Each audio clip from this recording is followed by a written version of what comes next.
2023 Porsche 911 Turbo S. With its sleek curves and cutting-edge technology, the 2023 Porsche 911 Turbo S is a true masterpiece of automotive engineering. Welcome to Mana Tech, and today we're talking about the 2023 Porsche 911 Turbo, but before we begin, why don't you subscribe to the channel and hit the bell icon? With that note, let's get started.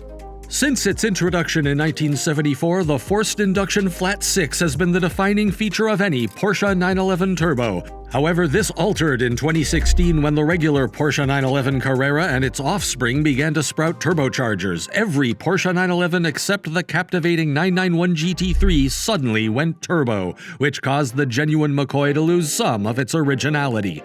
Briefly put, due to circumstances beyond its control, the 911 Turbo became much more similar to the base 911 Carrera, while remaining the same price. Needs improvement. Remember this when you consider that Porsche attempted to address one of the model's long-standing issues, which has been that it has generally been a little inert in its handling for the most recent 992-based iteration of the fastest point-to-point car in the world. It needs to be more steadfastly stable, less reachable, and more adaptable than what we know the 911 formula can produce. This time, it would be appropriate to state that the goal was to make the dynamics more Carrera-like. It means that, throughout one generation, the 911 Turbo has been forced to share much conceptual room with the standard 911 Carrera for accidental and intentional reasons. With a price of £168,900 for our Turbo S test car, which is near twice that of the 911 Carrera, and more importantly on a level with the Ferrari Roma, it maintains its position as the range's flagship though. The GT3 RS will soon be available, further expanding the extensive Porsche 911 lineup. Only a GT2 or GT2 RS, which have yet to be announced for the 992 generations, remain the next obvious gap. Since the Sport Classic's introduction, the Turbo S is currently the most potent 911, if not the most costly. Since the model introduced front drive shafts for the 993 period, the basic Porsche 911 Turbo recipe has remained unchanged. All four sides always receive power and torque from an offensively powerful twin-turbocharged rear-mounted flat-6 engine.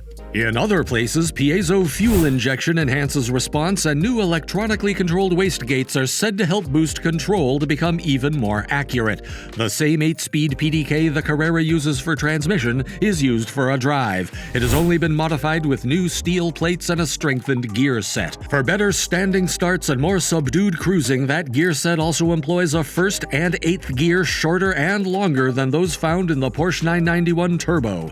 Additionally, remember that the Carrera's transfer case has been strengthened with additional structural support and water cooling, allowing it to theoretically send 369 pound-feet, or nearly 2/3 of the 590 pound-feet overall of the Turbo S, to the front axle. And that's where the redesigned Turbo starts to get intriguing. Why else would you engineer such a noticeable difference if not to create an oversteer balance? Track width increases by 42 millimeters compared to its predecessor, but it only increases by 10 millimeters at the rear. Similar to the Porsche 911 GT3, the car now has staggered wheels with 20-inch front wheels and 21-inch rear wheels.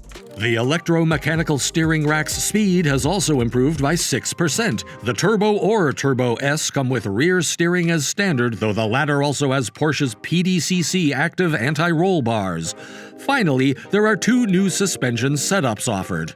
The PASM Sport option is 10 millimeters lower and has helper springs at the back to help find the mainspring after a brief full extension period. Both have new quicker reacting dampers, though only one has these features.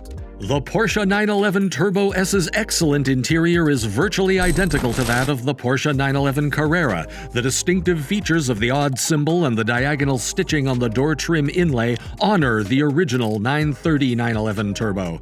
The specification is high, especially in Turbo S, but the basics remain the same. This entails a 2+2 layout with a somewhat elevated false transmission tunnel and the 911's conventional monolithic-looking dashboard. The 992 version includes an artistic shelf that can be had in various attractive material finishes. Although many people continue to complain about the stubby gear selector, the overall perception of quality is extremely high, and it fits right into Porsche's sport luxe aesthetic. But remember that the main touchpoints still use materials that feel more expensive and genuine. Is the real feeling worth 170,000 pounds?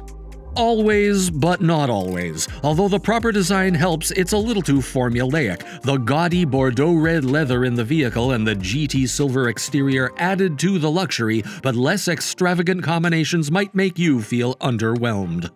The baggage capacity is still very good. The deep door pockets and big front boot make the Turbo S far more adapted to touring than any mid-engined alternatives, even though there is adequate upfront storage. The demonstration vehicle for the 2022 model year was equipped with PCM 6.0, the newest infotainment system from Porsche. The display itself, discreetly and neatly incorporated into the dashboard, remains the same, but the digital interface is sharper and uses colored icons now. Introducing wireless Android Auto connectivity alongside Apple CarPlay will be more important for many owners. In contrast to some less than ideal smartphone mirroring integrations, this setup is seamless, with the menus, maps, and music streaming apps occupying nearly the full width of the screen, rather than just a part of it. All very smooth. The 3.7-liter flat 6 in the Porsche 911 Turbo has a polished yet likably ferocious and raw quality. Even though this is not a particularly musical unit, it is unquestionably entertaining because you can hear the mechanicals working at slower speeds, and because of the way the boost frantically develops to 590 pound-feet at 2,500 RPM. Similar reasoning can be applied to the improved upper end of the rev range, where the crankshaft's rotational energy has increased to a higher level, giving the impression that the 7,200 RPM limiter is at least 1,000 RPM too conservative. The dual-clutch gearbox will then perform an upshift with such exquisite accuracy at the redline that you will overlook the rare occasions when it may briefly hiccup while downshifting at town speeds. This is the only objective criticism of this car's powertrain. Most of the time, you will be in awe of how skillfully it balances everyday usability and sporadic, freakish bursts of an all-out assault. How bizarre are those instances? You will only sometimes have the opportunity or desire to experience them while driving completely, so we'll let the telemetry data speak for itself. The through-the-gear run from 30 to 70 miles per hour only takes 2.0 seconds, 7/10 faster than the Porsche 911 GT3 and 3/10 faster than even the Lamborghini Aventador SVJ. Two notable instances of in-gear pace are 60 to 80 miles per hour in third gear at 1.5 seconds and 40 to 60 miles per hour in second gear at 1.0 seconds. Additionally, it takes 2.3 seconds to accelerate from 100 to 120 miles per hour in fourth gear, proving that the car's acceleration does not merely stop once you hit triple digits. This was all for today. I told you about Porsche 911 Turbo S. Now let us know your opinion about the car in the comments. I'll see you at the next one. Bye-bye.